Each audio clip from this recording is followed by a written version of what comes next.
Hey guys, I'd like to talk about something that's on the news a lot lately, and that's Wall Street bets.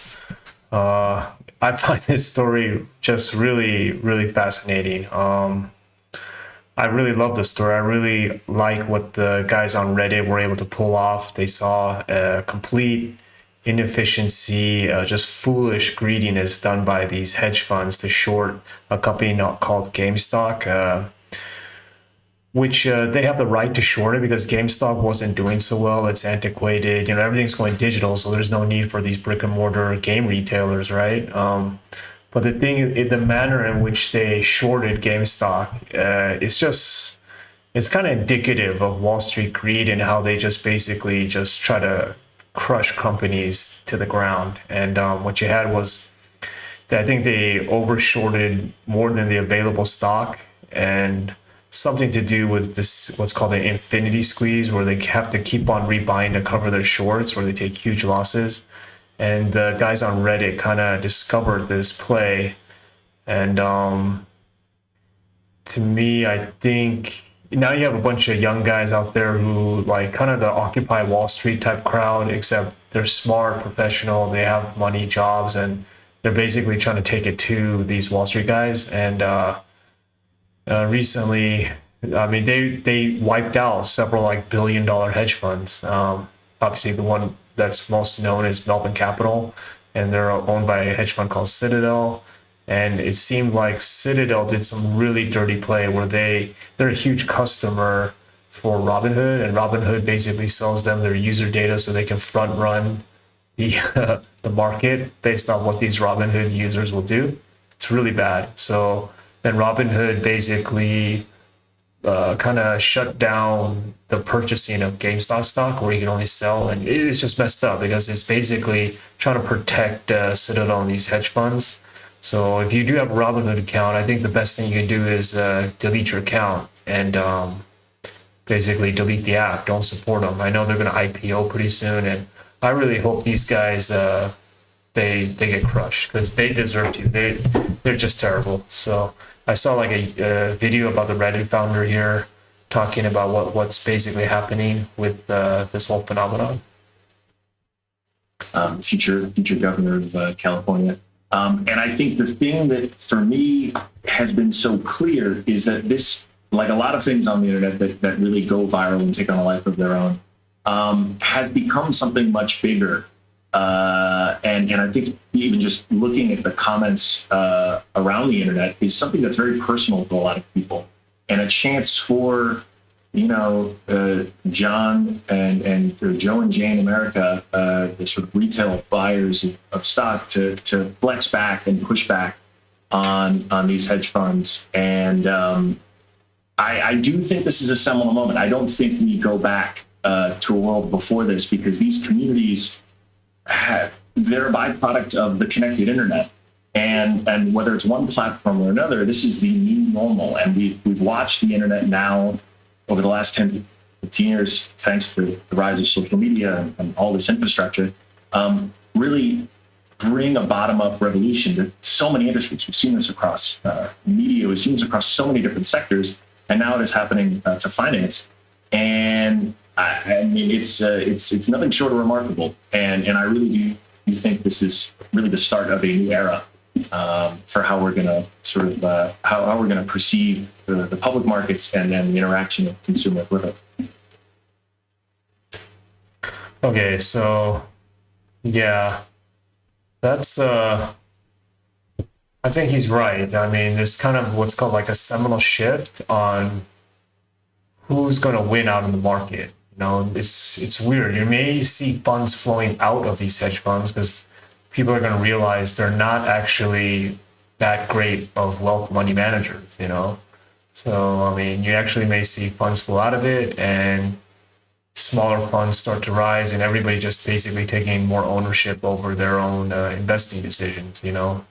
So this could be a moment where you start to see, the hedge funds kind of go down over time. So I think it's really interesting. I mean, I know my brother was investing in some of these meme stocks, but I think overall GameStop's the only one worth investing in because and it's the only one that's going to play out like this. I think AMC, Nokia, all those other ones are just basically, they're not really going to do what GameStop did. I think people are investing in hopes of catching on to the next GameStop, but there's never usually repeat in something this kind of organic. Usually they just happen once in time, sort of like how you have Bitcoin and then you have a bunch of other cryptos like trying to become like the next Bitcoin or overtake it, but the emergence of Bitcoin was so organic, it's hard to replicate that kind of natural organic growth. That doesn't happen. So GameStop is another example of what kind of like a Bitcoin type crazy organic story that just fed a life of its own.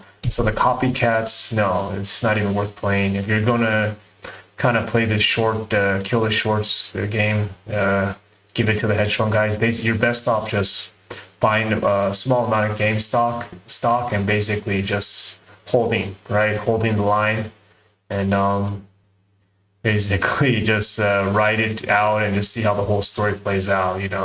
As far as like making a fortune off it, I think it's too late for that, but it's good to take part in it. I feel like just I almost feel like it's a civic duty to to basically kill these shorts and teach a lesson to these hedge funds, because the only way they're going to stop what they're doing, this kind of really Wall Street greed behavior, is beat them at their own game, right? And Reddit did. Wall Street bets did beat these hedge funds at their own game, and basically these hedge funds cheated. They basically changed the rules, and they did it so blatantly, so obviously. It's really, somebody should really go to jail for that. Somebody does have to go to jail. But I think this goes on for months. I think the price of GameStop just keeps going up. I wouldn't be surprised if it did touch 1,000 before we see the next big retracement. It could die off after that if it goes that high. I know some people are predicting like 5,000, maybe, but I think it'll at least get to 1,000, and then it'll take a huge dive, because a lot of guys will just say, okay, it's enough. This has been dragging on too long. So it's I think it's a good start, and I think it's a signal for more kind of changes in finance throughout this year. I mean, I think you see the emergence of Bitcoin as money, and then afterwards, maybe 2022, that's when Ethereum goes and completes version 2 to proof of stake. So you may see DeFi start to come up more and more, but I don't know. We have to see how Ethereum version 2 plays out. I do have reservations about the proof of stake model, especially, to me, I don't understand, like, the people who are staking the ETH get a little slice of all the transaction that takes place on the Ethereum protocol. So like they're just basically getting more ETH on top of their already enormous amount of ETH. And like, I don't see how that's fair, because then the only people that are going to be able to be node validators on the Ethereum networks are these big corporations that can afford to hold 32 ETH. Because if they implement the EIP 1559 ETH burn, right? So they're cutting out the miners and just taking that base miner fee and burning up the existing supply of ETH. And on top of that, like that's going to set the price of ETH up. And then only these big rich people can afford to stake 32 ETH to become a validator. So then you're going to have an Ethereum network just basically controlled by big people with a lot of money. And isn't that kind of like, you're just basically institution and Wall Street people are the only ones that are going to be able to do the validation, right, for all these things. And people can say that, oh, well, like, for Bitcoin mining as well, it's all dominated by large mining pools, like people that can afford, like big business that can afford it.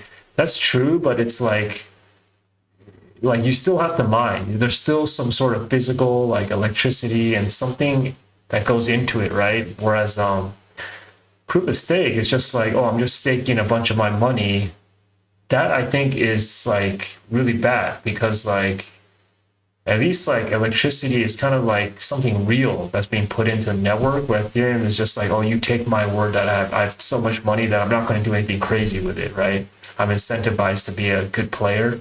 That's kind of depending a lot on human rationality. And I think that's where Vitalik kind of maybe falls short, is that he's so technical, like computer type guy, that he's maybe not accounting for the fact that, sometimes people do very irrational things. So you could see some crazy person like a no value. He don't care. He's a billionaire. Just throw away 100 million to basically, cause a havoc in the system. I wouldn't be surprised if you see that. Whereas like proof of work, like, they can do it, but they would have to do it with like electricity and stuff. So at least there's one other like factor in play, I feel like. Whereas proof of stake, I do think it's unfair. I do think the Ethereum founders, they've had a lot of problems and issues, the whole pre-mine. I mean, they've been very greedy about this whole thing from the very get-go. So although I do mine Ethereum, I get the feeling I do need to convert all that Ethereum into real Bitcoin once we see the Ethereum price really pump up. So today it's trading at like, I don't know, 1400 or something.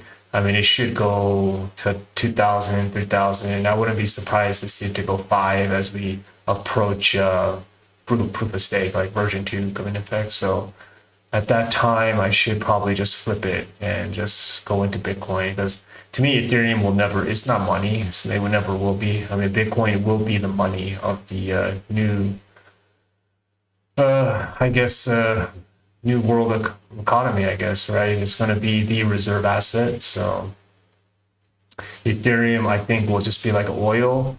And and if it doesn't work, it'll just be like an AOL, and there'll be something else that will replace it that's far better. And that actually might happen. It could be on the Bitcoin blockchain. You could have a secondary, tertiary layer to hold all these smart contracts. I don't know. I'm not like a very technical guy, but anything's possible. I just ETH the way it is, it's not money and it's not fixed, and you just print more of it, burn it, do whatever, expand the supply however you see fit. It's super inefficient. But there's already so much committed on the network. You have so many dApps, so many, like all these DeFi projects are on ETH, and like if it blows up, that's gonna be pretty messy because you have so much money tied up into it. Like, I mean, it's gonna be crazy implosion. Like if Ethereum literally goes into the ether and all the dApps just disappear, and you have so much money tied up in these like liquidity pools on these dexes as well. Like everyone's gonna try to cash out like all right away. I mean, that'll be insane. So I do hope it works for that sake. I would hate to see a large portion of the crypto market just collapse like that. That would not be good for this field. But better do it right than just half-ass it. So if Ethereum is like half-assing this stuff, it's better that they just fail. So all right. Anyways, I'll keep apprised on this stuff. Thanks.